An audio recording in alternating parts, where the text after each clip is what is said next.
Assalamualaikum warahmatullahi wabarakatuh.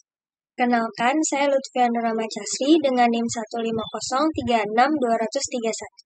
Di sini saya akan mempresentasikan mengenai materi menyusun sintaks pembelajaran Project Based Learning dalam mata pelajaran analisa perangkat lunak dan perancangan interior gedung.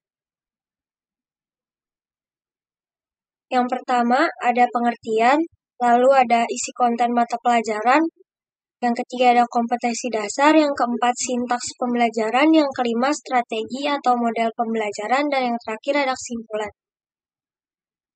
Pengertian.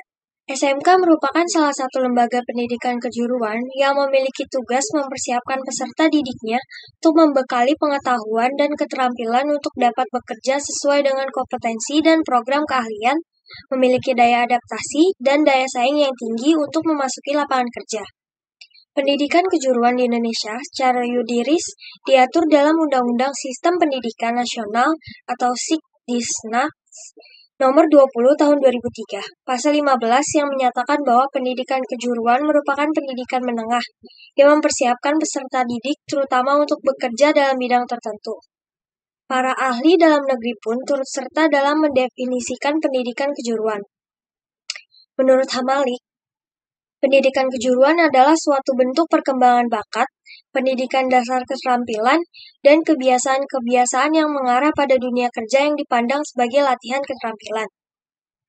Menurut Evan, pendidikan kejuruan adalah bagian dari sistem pendidikan yang mempersiapkan seorang agar lebih mampu bekerja pada satu kelompok pekerjaan atau satu bidang pekerjaan daripada bidang-bidang pekerjaan lain.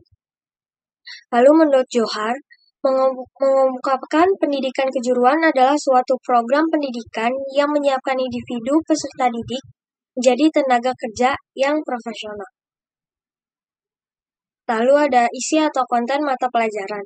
Aplikasi perangkat lunak dan perancangan interior gedung merupakan salah satu mata pelajaran di SMK kompetensi keahlian desain pemodelan dan informasi bangunan, di mana pada mata pelajaran ini sesuai mempelajari mengetahui keselamatan dan kesehatan kerja atau K3, memahami kebutuhan pekerjaan desain interior, memahami prinsip-prinsip dasar interior, memahami jenis-jenis perangkat lunak, dan menerapkan aplikasi perangkat lunak pada gambar konstruksi.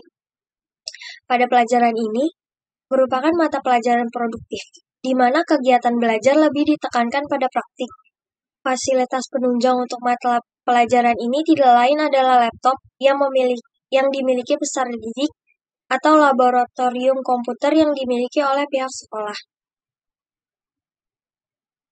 Berdasarkan hasil wawancara penulis dengan guru pengampu mata pelajaran ALPIK yang terdapat dalam jurnal, bahwa ada keluhan masih kurangnya kemandirian belajar siswa terhadap pembelajaran ini, khususnya pemakaian komputer untuk mengembangkan kompetensi siswa dalam penggunaan software untuk penggambaran masih dirasa kurang, di mana siswa belum bisa menggunakan software untuk menggambar 2 dimensi atau 3 dimensi. Lalu ada kompetensi dasar dari mata pelajaran aplikasi perangkat lunak dan perancangan interior gedung. Ada menerapkan gambar interior dan juga membuat gambar interior.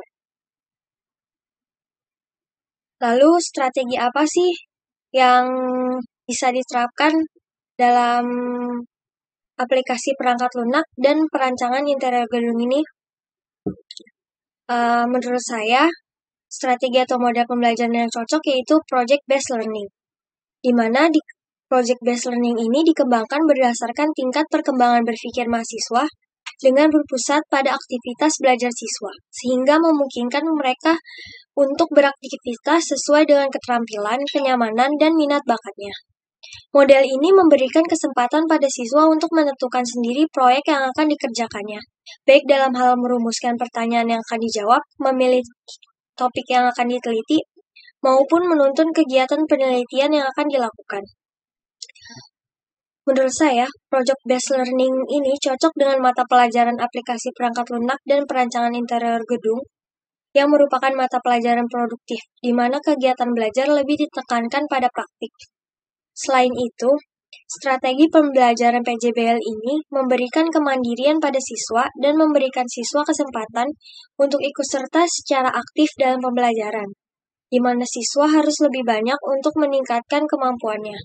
Serta guru perlu mempersiapkan pembelajaran yang akan diberikan sesuai dengan strategi dan model pembelajaran yang telah disiapkan sesuai dengan kebutuhan siswa, agar kegiatan pembelajaran memiliki target dan tujuan yang tepat.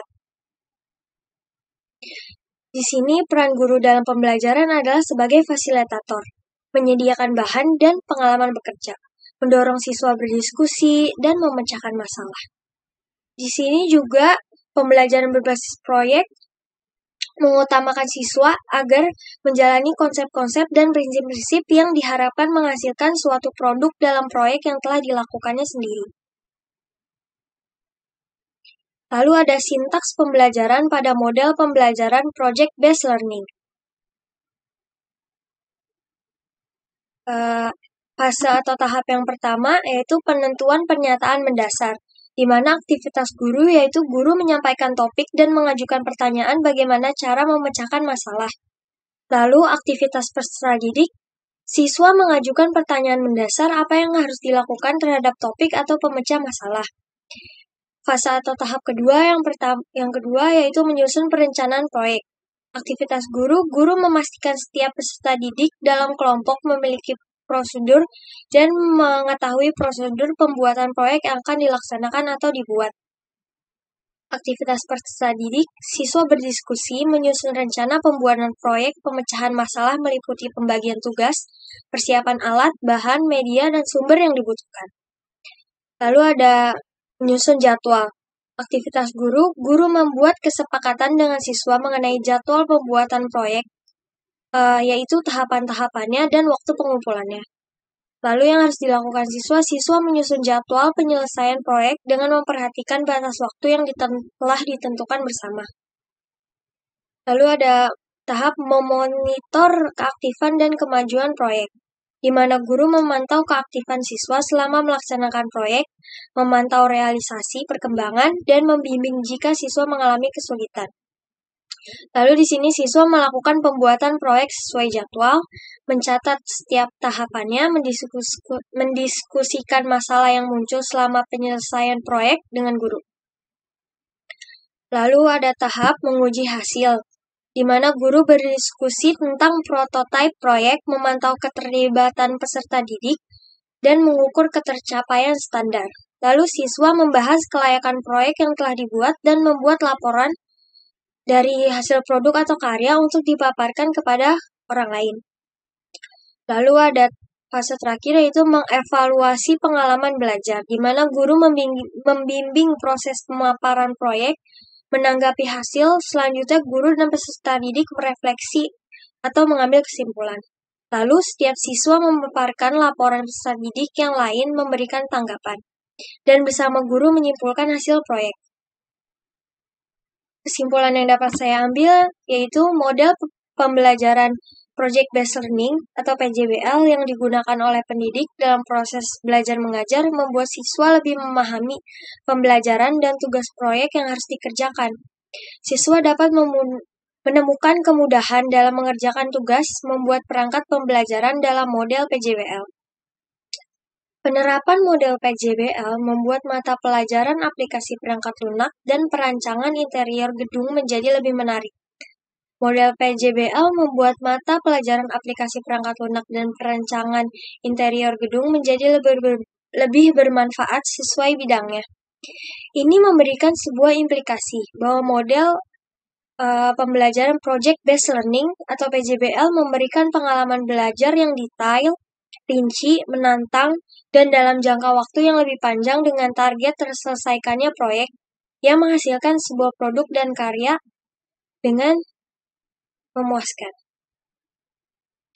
Sekian presentasi dari saya, kurang lebihnya mohon maaf. Wassalamualaikum warahmatullahi wabarakatuh.